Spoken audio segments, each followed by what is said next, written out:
Welcome to Life Lens, the show where we look in on developmental milestones across lifespans.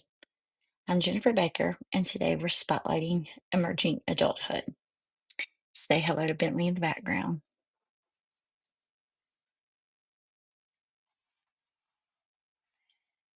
So, emerging adulthood, this happens roughly between the ages of 18 to 25. Developmental psychologist Jeffrey Arnett calls this the age of possibilities because this is when individuals feel both grown up and not quite adult. Kale and Kavanaugh emphasize that decisions about education, careers, and relationships are made during this time of life, made during this time through midlife and beyond. Over the next few minutes, we'll unpack how bodies peak, identities evolve, and thinking matures during this time. So let's start with the body, because biology sets the stage for everything else.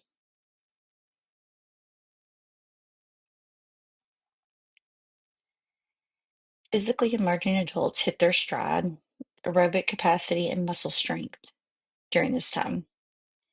The reaction times are lightning fast, yet the prefrontal cortex, the brain's self-regulation center, it doesn't finish maturing until the mid-20s.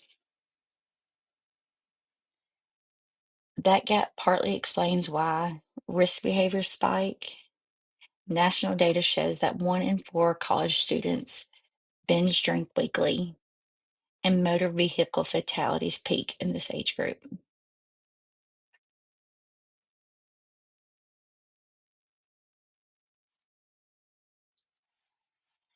We're going to look at some physical development examples. Everybody knows what the freshman 15 are. You've got a newfound autonomy. You get to decide which meals you're going to have, the schedule, and many first year students see this weight gain called the freshman 15. Another casualty during this age group is sleep. Whether you're a working college student, you're pulling double shifts, or you're cramming for your finals, this shortens the deep sleep, which impairs immune function. Another big milestone we see during this age group is sexual health. It becomes equally pivotal. While the fertility is at its prime, so are the STI, and STD rates, which underscores the need for comprehensive contraception education. It's kind of like a paradox. You have your peak fitness and peak vulnerability, and they coexist at the same time. Bodies may be in peak condition, but relationships and emotions are under construction too.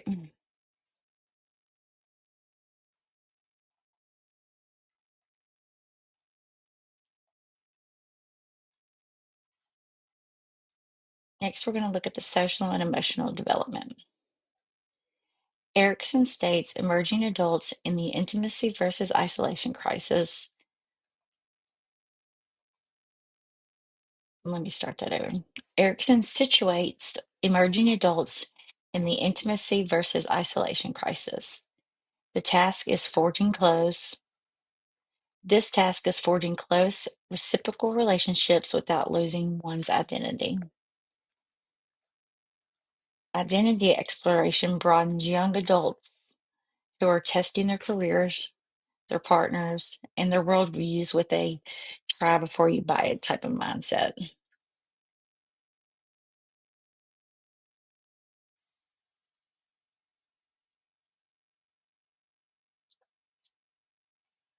Some stories we can spotlight during this time are moving out, which can mean juggling rent, if you'll have enough money for ramen, negotiating curfews that no longer exist, and redefining those ties with parents from dependence to, to a more respect, adult respect level.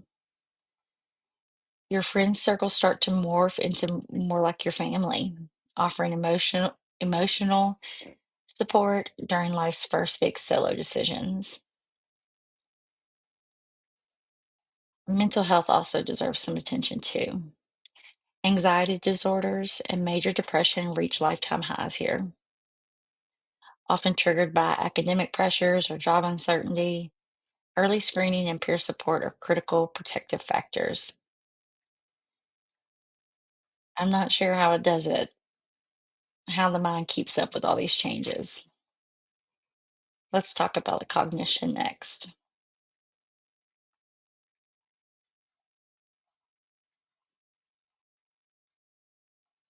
It gets stopped at formal operations, but Kel Kavanaugh describes a post-formal stage emerging into a young adulthood.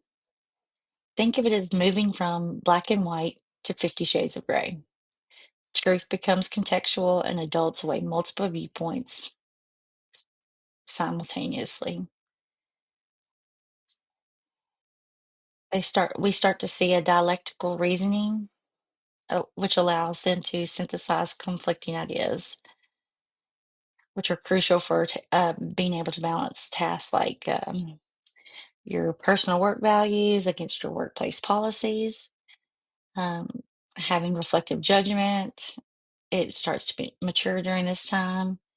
Um, so rather than accepting authority at face value, emerging adults, they begin to scrutinize the sources. They begin to investigate more instead of taking things at face value or just because their parents said so. They begin to compare evidence and may revise beliefs after new information. This is where we start to see young adults form their own political opinions versus what their parents have always supported. And we also start to see even some young adults start to choose their own religious paths, which can always create some conflict within families.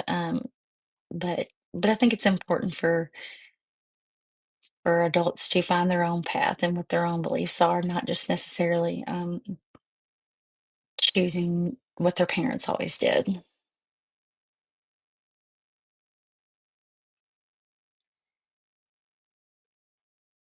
Let's look at some daily applications of cognition. I'm going to tell a little story about Anna, a recent nursing grad who was deciding whether or not to report a medication error she made. She evaluates the hospital policy, the patient safety, and potential job fallout, ultimately choosing transparency. This reasoning epitomizes post formal thought. Likewise, weighing graduate school debt versus long term earnings, it calls for a more probabilistic thinking and tolerance for uncertainty.